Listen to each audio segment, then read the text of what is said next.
Guys, magluluto tayo ng lechong kawali. Painitin muna natin ng gusto yung mantika.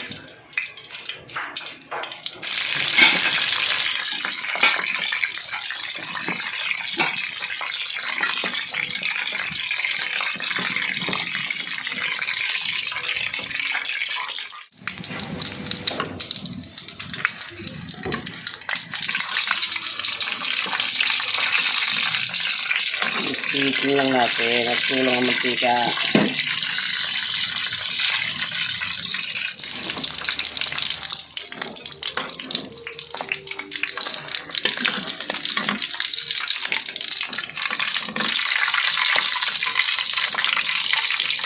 Balik na rin natin guys hanggang sa lumutong.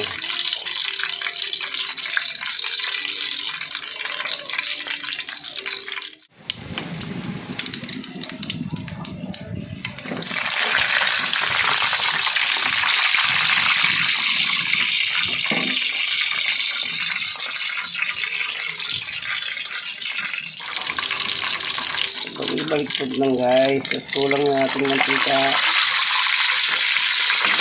Ayan, malapit ito.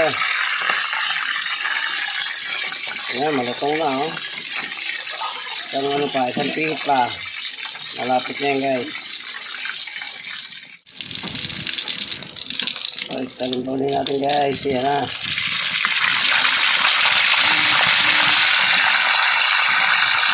Ayan, ito yan, malutong na yan oh. Isa pa ano, ilalapat pa natin yung balat na yan.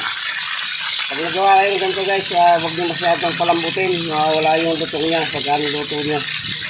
Dapat yung tama lang siya, medyo mamamatay lang yung dugo niya at magkalasa lang yung karne bago nyo pirtuhin ng ganyan. Dapat nga ito lubog sa mantika, kaso wala tayong mantika, okay na yun. Pipitin na lang, di naman masyadong malaki.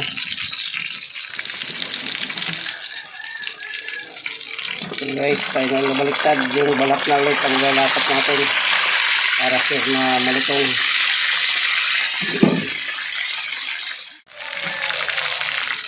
Tingnan natin guys, pwede na ito. Yan, ayos na oh. Walang mapula na yung ano na. Okay na ito guys, malutong na ito.